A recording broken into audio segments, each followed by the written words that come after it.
वक्त से लड़कर जो नसीब बदल दे, इंसान वही जो अपनी तकदीर बदल दे। कल क्या होगा कभी मत सोचो दोस्तों, क्या पता कल वक्त खुद अपनी तस्वीर बदल दे।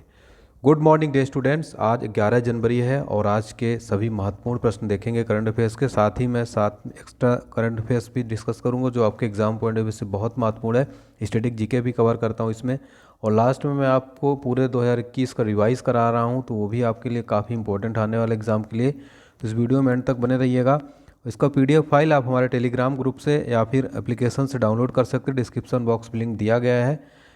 और आगे बढ़ने से पहले देखिए, आप सभी के लिए इंपॉर्टेंट इन्फॉर्मेशन है। जनवरी से दिसंबर तक का 2021 तक का करंट अफेयर्स का पूरा ईयरली पीडीएफ तैयार किया गया है। 700 वन लाइनर क्वेश्चन, 400 एमसीक्यू दिए गए हैं। इसका प्राइस मात्र 21 रुपये। लिमिटेड टाइम के लिए ऑफर है, जरूर परचेज करें अगर आप किसी भी एग्जाम की तैयारी कर रहे हैं। डिस्क्रिप्शन बॉक्स में लिंक दिया गया, फटाफट से जाके परचेज कर ले। बहुत इंपॉर्टेंट ई बुक है। Railway group D, SSC, CBT 2 और जितने भी यूपी के एग्जाम होने वाले हैं, एमपी की, स्टेट गवर्नमेंट, सभी एग्जाम के लिए बहुत इंपॉर्टेंट है। चलिए फिर क्विक रिवीजन कर लेते हैं। 10 जनवरी का कितने राज्यों में चुनाव का ऐलान हुआ है? 5 राज्यों में। पंजाब के नए डीजीपी कौन बने हैं? बीके भावरा। ओपेक के नए महासचिव कौन बने? हैथम अलघिस। और बैंक ऑफ बड़ौदा ने किसे अपना ब्रांड एम्बेसडर बनाया है? शेफाली वर्मा को। किस राज्य की मुख्यमंत्री ने student startup and innovation policy 2.0 launch किए? गुजरात ने। किसने असम राइफल्स के 20वें आईजी कुर में पदभार ग्रहण किया है? विकास लखेरा। और हाल ही में केंद्र सरकार ने किसे फिर से सीएसीपी का अध्यक्ष के रूप में नियुक्त किया है? विजय पाल शर्मा को। किस भारतीय मूल के अमेरिकी राजनयिक को यूएसआईबीसी का अध्यक्ष नियुक्त किया है? अतुल गेशप को। हाल ही में ममता बियॉन्ड नामक पुस्तक किसने लॉन्च किया है? जयंत घोष ने लिखा है ये। और किस देश ने गूगल और फेसबुक पर 210 मिलियन यूरो का जुर्माना लगा दिया है? फ्रांस गवर्नमेंट ने। और हाल ही में भारत का पहला ओपन रॉक संग्रहालय उद्घाटन कहाँ हुआ है? हैदराबाद में हुआ है साथियों। ये सारे इंपॉर्टेंट क्वेश्चन आपको ध्यान रखना है। और भारतीय मानक ब्यूरो का 75वां स्थापना दिवस कब मनाया गया है? ये मनाया गया है 6 जनवरी को। किस देश ने हाल ही में कानून बनाकर बाल विवाह पर पाबंदी लगा दी? फिलीपींस ने। तो अब स्टार्ट करते हैं आज का महत्वपूर्ण क्वेश्चन। बहुत ध्यान से नोट्स लेकर बिल्कुल आप बैठे रहिए, लिखते चलिएगा। काफ़ी महत्वपूर्ण करंट अफेयर्स है, ठीक है। पहला क्वेश्चन आपकी स्क्रीन पर है। प्रतिवर्ष प्रवासी भारतीय दिवस कब मनाया जाता है? इसका करेक्ट आंसर हो जाएगा दोस्तों 9 जनवरी को प्रतिवर्ष प्रवासी भारतीय दिवस मनाया जाता है। इसकी डिटेल देख लेते हैं। तो दोस्तों आपको बता दें कि इसी दिन 9 जनवरी 1915 को जो गांधी जी हैं, अपने राष्ट्रपिता महात्मा गांधी जी, दक्षिण अफ्रीका से भारत वापस आए थे। तो साल 2003 से इस दिवस को मनाया जा रहा है। आपको बता दें दोस्तों कि इसका उद्देश्य क्या होता है। तो अनिवासी भारतीयों को भारत के बारे में अपनी भावनाओं, दृष्टिकोण और धारणाओं को व्यक्त करने के लिए खुला जो है एक प्लेटफॉर्म प्रदान करता है। और दुनिया के जितने भी देश है सभी में एनआरआई के नेटवर्क को बनाना, युवा पीढ़ी को जो है प्रवासियों से जोड़ना इसका प्रमुख उद्देश्य रहता है। प्रवासी भारतीय दिवस सम्मेलन नई दिल्ली में आयोजित किया गया। आपको बता दें कि 2015 में महात्मा गांधी की वापसी के 100 साल पूरे हुए हैं, ठीक है। तो ये बहुत इंपॉर्टेंट है प्रवासी भारतीय दिवस। यहाँ पर देखिए कुछ इंपॉर्टेंट इन्फॉर्मेशन देख लेते हैं। यहाँ पर बात गांधी जी की हो रही है, तो गांधी जी से रिलेटेड एग्जाम में बहुत सारे क्वेश्चन बनते हैं। सबसे पहला क्वेश्चन बनता है चंपारण सत्याग्रह कब हुआ था? 1917 में। कहाँ हुआ था? बिहार में। फिर अगला क्वेश्चन बनता है असहयोग आंदोलन किस घटना के बाद समाप्त करने की घोषणा की गई थी? फरवरी 1922 में चौरा चौरा कांड के बाद असहयोग आंदोलन को समाप्त करने की घोषणा किया था गांधी जी ने। अगला क्वेश्चन बनता है महात्मा गांधी ने कांग्रेस के किस अधिवेशन की अध्यक्षता की है? बेलगाम अधिवेशन 1924 में कर्नाटक में हुआ था। मोस्ट इंपोर्टेंट क्वेश्चन यहाँ से बनता है। गांधी इरविन समझौता कब हुआ था? 5 मार्च 1931 में हुआ था गांधी इरविन समझौता। इसको आप 5 स्टार लगा लीजिएगा। पूना पैक्ट किनके मध्य हुआ था? गांधी जी और बी आर अम्बेडकर के मध्य। स्टैटिक जीके का ये क्वेश्चन दोस्तों आपके एग्जाम में जरूर पूछा जाता है। फिर यहाँ पर अदर ऑप्शन की बात करें और कुछ इंपॉर्टेंट दिवस आपको रिवाइज करना है। प्रवासी भारतीय दिवस 9 जनवरी को मैंने बताया। राष्ट्रीय युवा दिवस 12 जनवरी को, जो कि स्वामी विवेकानंद जी की जयंती अभी बनाई जाएगी। प्रतिवर्ष राष्ट्रीय युवा दिवस 12 जनवरी को मनाया जाता है। सड़क सुरक्षा सप्ताह भी 11 से 17 जनवरी को मनाया जाएगा। आर्मी डे, सेना दिवस 15 जनवरी को मनाया जाता है। इंपॉर्टेंट क्वेश्चन है। राष्ट्रीय बालिका दिवस एग्जाम में कई बार पूछा गया। 24 जनवरी को प्रतिवर्ष राष्ट्रीय बालिका दिवस मनाया जाता है।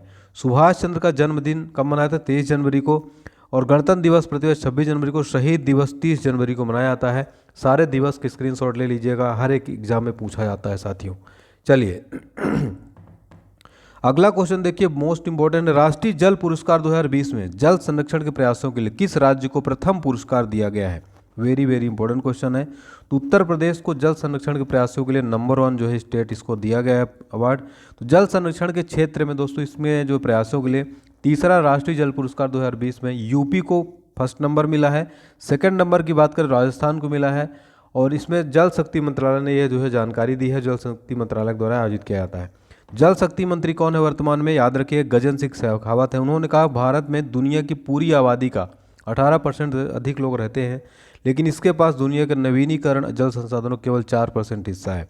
उन्होंने कहा कि एक संसाधन के रूप में पानी भारत के लिए महत्वपूर्ण है, जो दुनिया में सबसे तेजी से बढ़ती अर्थव्यवस्थाओं में से एक है। दूसरे स्थान पर यहाँ पर राजस्थान और तीसरे नंबर पर याद रखेंगे तमिलनाडु। नंबर 1 किसको मिला है, यूपी को मिला है। और देखिए यहाँ पर कुछ इंपॉर्टेंट जो इससे रिलेटेड जो जीके है, विश्व जल दिवस प्रतिवर्ष 22 मार्च को मनाते हैं। यहाँ से 100% क्वेश्चन बनता है। यहाँ पर जल की बात हो रही तो वाटरमैन ऑफ इंडिया किसको कहा जाता है, राजन सिंह को कहा जाता है Waterman of India. World man of India कहा जाता है सलीम अली को। यहाँ पर वर्ड है नॉट वर्ल्ड, ठीक है, यानी पक्षी। तो bird man of India Salim Ali को कहा जाता है। Tiger man of India Kailash Sankhala को कहा जाता है। मिसाइल मैन ऑफ इंडिया आप सबको पता है डॉक्टर APJ अब्दुल कलाम। लेकिन ये जो तीनों ये हैं Waterman, world man, tiger man, ये याद रखिएगा, इंपॉर्टेंट क्वेश्चन यहाँ से बनते रहते हैं। Metro man of India E Sreedharan को कहा जाता है। मिसाइल वोमेन ऑफ इंडिया कहा जाता है टेसी थॉमस को। ये क्वेश्चन एक एसएससी में पूछ लेता है। गंगा एक्सप्रेस वे किन 2 स्थानों को आपस में जोड़ता है, मेरठ को प्रयागराज से, ठीक है, यूपी की बात हो रही है। चरकुला और नौटंकी कहाँ के शासनिक हैं, ये यूपी के हैं, याद रखेंगे। देखिए यहाँ पर बात यूपी की हो रही, तो यूपी की राजधानी लखनऊ है। गवर्नर यहाँ के आनंदीबेन पटेल हैं। CM है योगी आदित्यनाथ। जो डिप्टी चीफ मिनिस्टर है देखिए केशव प्रसाद मौर्य हैं, दिनेश शर्मा जी हैं। सबसे इंपॉर्टेंट अभी यहाँ चुनाव होने वाले हैं, इसलिए यहाँ पर विधानसभा 403 सीटें हैं और यहाँ पे विधान परिषद की 100 सीट है। राज्यसभा यहाँ पे 31 सीट है और लोकसभा की 80 सीट है। यूपी से रिलेटेड ये सारे क्वेश्चन आपको जरूर याद रखना है, बहुत इंपॉर्टेंट क्वेश्चन है। ये मैप में आप यूपी को देख सकते हैं। अगला क्वेश्चन है खादी और ग्रामोद्योग ने देश की पहली मोबाइल हनी प्रोसेसिंग वैन कहाँ लॉन्च किया है। तो भारत की पहली mobile honey processing van launch किया है गाजियाबाद यूपी में। इंपॉर्टेंट क्वेश्चन बन जाता है ये। तो मोबाइल हनी प्रोसेसिंग वैन का उद्देश्य क्या है, मधुमक्खी पालकों को ट्रेनिंग देना, किसानों को मधुमक्खी के बक्से वितरित करना, ग्रामीण शिक्षित और बेरोजगार युवाओं को मधुमक्खी पालन गतिविधियों के माध्यम से जो है एक्स्ट्रा आय अर्जित करने में इसकी हेल्प करना है। आपको बता दें दोस्तों शहद उत्पादन के माध्यम से मीठी क्रांति भारत के प्रधानमंत्री के सपने के अनुरूप KVIC मधुमक्खी पालकों और किसानों को उनके शहद उत्पादन के लिए उचित मूल्य प्राप्त करने में सक्षम बनाने के लिए इस अद्वितीय नवाचार के साथ आया है। देखिए खादी और ग्रामोद्योग आयोग की बात हो रही है, तो यहाँ पे इसकी स्थापना 1956 के अधिनियम के तहत हुई थी। इसके वर्तमान में अध्यक्ष कौन है, क्वेश्चन यहाँ पे बन सकता है, विनय कुमार सक्सेना है। इसके तो देश का पहला बाजरा अनुसंधान संस्थान कहाँ पर है, तो आपको याद रखना है ये बाड़मेर राजस्थान में। भारत का पहला क्रिप्टोगामिक गार्डन देहरादून उत्तराखंड में और पहला चीनी संग्रहालय शिवाजी नगर पुणे में है। अब अगला क्वेश्चन है 4 जनवरी 2022 में किसे कृषि और लागत मूल्य आयोग का अध्यक्ष नियुक्त किया गया है। इंपॉर्टेंट क्वेश्चन बनता है। तो विजय पाल शर्मा को बनाया गया है। कृषि और लागत मूल्य आयोग की स्थापना 1965 में हुई थी। ये 24 फसलों के लिए MSP का निर्धारण करता है। यहाँ पर कुछ इंपॉर्टेंट जो नियुक्तियाँ हुई हैं, रेलवे बोर्ड का नया CEO और अध्यक्ष बनाया गया बीना कुमार त्रिपाठी को। Very very important question. Railway board MS Swaminathan समिति MSP को लागत का 1.5 गुना करना बनाई गई थी। कृषि जो है ये किस सूची के विषय, राज्य सूची के विषय है, यहाँ से क्वेश्चन बनता है। फिक्की के नए अध्यक्ष कौन बने, संजीव मेहता बने हैं। कुछ इंपॉर्टेंट देखिए यहाँ पर 14वें वित्त आयोग का अध्यक्ष कौन है, YV रेड्डी हैं। 15वें वित्त आयोग का अध्यक्ष NK सिंह है। भारतीय प्रतिस्पर्धा आयोग के अध्यक्ष हैं अशोक कुमार गुप्ता और राष्ट्रीय अनुसूचित जनजाति आयोग के अध्यक्ष हैं हर्ष चौहान। राष्ट्रीय अनुसूचित जाति आयोग के अध्यक्ष हैं विजय सांपला हैं, ये आपको याद रखना है, ठीक है। देश का पहला क्रिप्टो करेंसी इंडेक्स किसने लॉन्च किया है, वेरी वेरी इंपॉर्टेंट क्वेश्चन है। क्रिप्टो वायर ने लॉन्च किया देश का पहला क्रिप्टो करेंसी इंडेक्स। तो देखिए आपको बता दें कि देश का पहला क्रिप्टो करेंसी इंडेक्स IC15 और इसमें टॉप 15 क्रिप्टो करेंसी को जो है शामिल किया गया है। इंपॉर्टेंट इन्फॉर्मेशन की बात करें तो बिटकॉइन को लीगल करने वाला पहला देश कौन सा है, एल सल्वाडोर बना है। क्रिप्टो करेंसी किस तकनीक पर काम करती है, ब्लॉकचेन पर यह काम करती है। बिटकॉइन के खोजकर्ता कौन थे, सतोशी नाकामोता थे। कौन थे, सतोशी नाकामोता। और पहला बहुआयामी गरीबी सूचकांक नीति आयोग द्वारा जारी किया गया। सेंसेक्स का मुख्यालय कहाँ पर है, दलाल स्ट्रीट में। फेसबुक की अभी क्रिप्टो करेंसी का नाम क्या रखा गया, लिब्रा रखा गया। यहाँ से सीधे क्वेश्चन बन सकता है। और एशिया का सबसे पुराना स्टॉक एक्सचेंज कौन सा है, बॉम्बे स्टॉक एक्सचेंज है। सारे रिलेटेड करंट अफेयर्स आपको जरूर याद रखना है। अगला, हाल ही में ICICI बैंक के कार्यकारी निदेशक कौन बने हैं, तो हाल ही में आईसीआईसीआई बैंक के कार्यकारी निदेशक बने हैं अनूप बागची। देखिए यहाँ पर डिटेल देख लेते हैं। तो आईसीआई बैंक का जो देखिए मुख्यालय है कहाँ पर है, वडोदरा गुजरात में, लेकिन कॉर्पोरेट ऑफिस मुंबई में है, कन्फ्यूज नहीं होना है। आईसीआई का फुल फॉर्म क्या होता है दोस्तों? Industrial credit and investment corporation of India.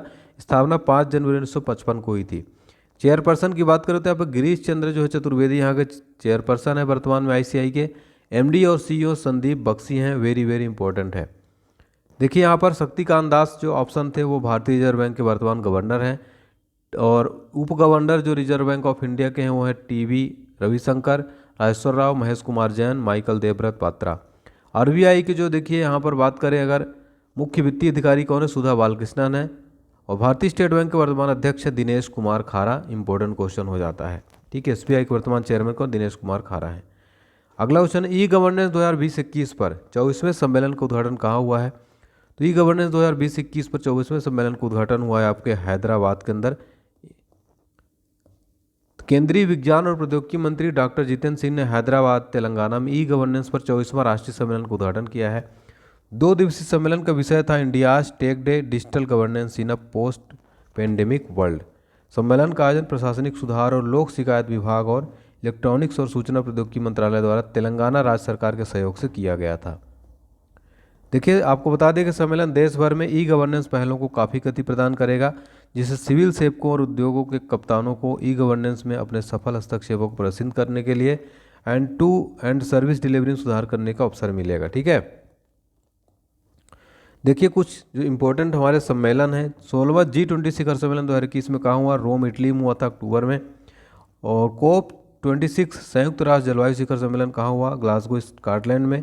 पहला वैश्विक बौद्ध सम्मेलन कहाँ हुआ? नालंदा बिहार में, इंपॉर्टेंट है। 13वां असम शिखर सम्मेलन कहाँ हुआ? अध्यक्षता इसकी कंबोडिया ने किया था, ठीक है। तो ये आपको जरूर याद रखना है, ठीक है, कंबोडिया में। चलिए, किस देश के वैज्ञानिक ने फैक्ट्री रोबोट बना जो दिमाग पढ़ सकता है? ऐसा किस देश के वैज्ञानिकों ने बनाया जो दिमाग पढ़ सकता है? चीन के वैज्ञानिकों ने बनाया है जो दिमाग पढ़ सकता है, ठीक है। तो चीन को दोस्तों ई कचरे का सबसे बड़ा उत्पादक देश है।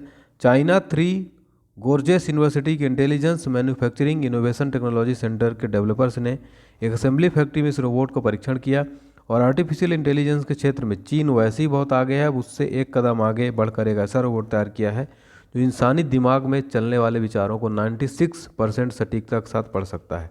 इतना ही नहीं दोस्तों, उस पर ये रिएक्ट भी कर सकता है, ठीक है।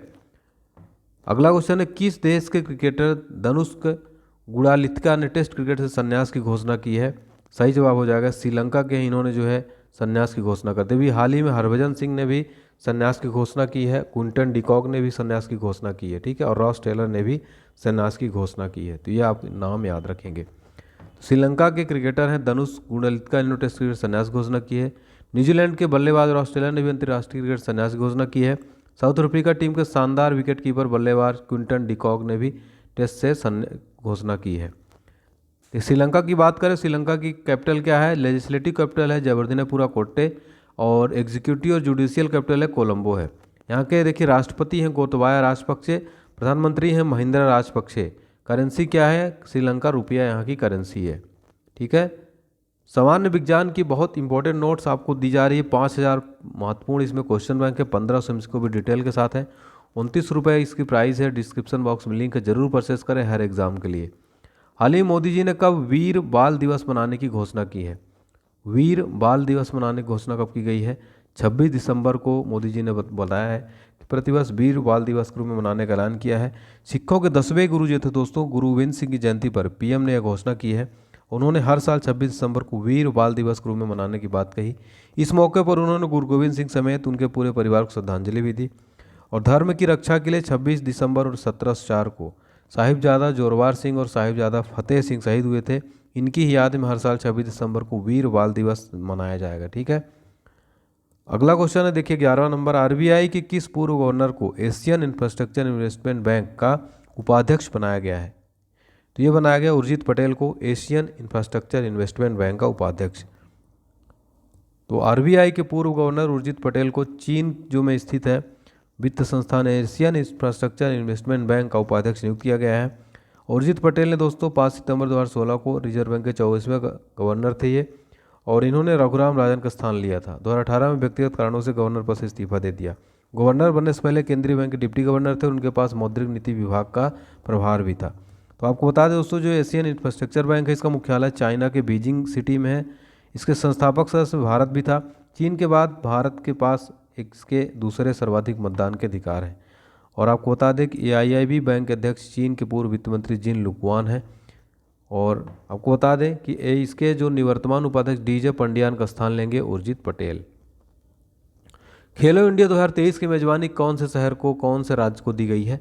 तो ये मध्य प्रदेश में खेला जाएगा खेलो इंडिया गेम। ठीक है, तो मध्य प्रदेश को खेलो इंडिया यूथ गेम 2022-23 की मेजबानी मिली है। सरकार ने इस गेम का आयोजन को सहित अन्य खेल गतिविधियों के लिए 215 करोड़ रुपए का बजट स्वीकार किया है। और यहाँ के जो CM है शिवराज सिंह चौहान की अध्यक्षता में मंत्रिपरिषद की बैठक में खेलो इंडिया योजना के तहत 3 वर्षों के लिए 215 करोड़ 53 लाख रुपए की नीतिगत और सैद्धांतिक स्वीकृत की गई है। खेलो इंडिया यूथ गेम्स का उद्देश्य देश में युवाओं के बीच खेल की संस्कृति को बनाए रखना है, इसका प्रमुख उद्देश्य है। अब देखिए करंट अफेयर्स का रिवीजन कर लेते हैं। हंगरी चर्चा में रहा भारत का पहला डॉग पार्क कहाँ स्थापित किया गया है? तो हाल ही में चर्चा में रहा भारत का पहला डॉग पार्क चंडीगढ़ में स्थापित किया गया है। भारत का पहला जेंडर पार्क किस शहर में स्थापित किया गया है? कोझिकोड केरल में। किस राज्य सरकार ने हर घर पानी हर घर सफाई मिशन की शुरुआत की है? पंजाब ने। ऑक्सफोर्ड ने किस शब्द को वर्ष 2020 का Hindi word of the year घोषित किया है? आत्मनिर्भरता को। पहली एशियाई शूटिंग चैंपियनशिप में सबसे ज़्यादा पदक किसने जीते? भारत ने। किस स्थान पर एशिया का सबसे बड़ा एरो शो शुरू हुआ? बेंगलुरु में। कोरोना से मुक्त होने वाला पहला केंद्रशासित प्रदेश कौन बना? अंडमान निकोबार। और भारत का पहला अपंग क्लिनिक कहाँ लॉन्च किया गया? चंडीगढ़ में। किसे अलर्ट बीइंग आइकन अवार्ड सम्मानित किया गया? AR रहमान। कितने वर्षों में पहली बार BCCI ने रणजी ट्रॉफी का आयोजन को रद्द किया? 87 वर्षों में। ठीक है, अब देख लेते हैं। देखिए आज का प्रश्न क्या है? हाल ही में पंजाब के नए DGP कौन बने हैं? फटाफट से कमेंट बॉक्स में बताना है। वीडियो पसंद है तो लाइक करें और आप हमें कमेंट जरूर करें मोटिवेट करने के लिए। लाइक करें, चैनल को सब्सक्राइब करें। मिलते हैं नेक्स्ट वीडियो के साथ, तब तक के लिए ध्यान रखिए, स्वस्थ रहिए, व्यस्त रहिए, मस्त रहिए। जय हिंद, जय भारत साथियों।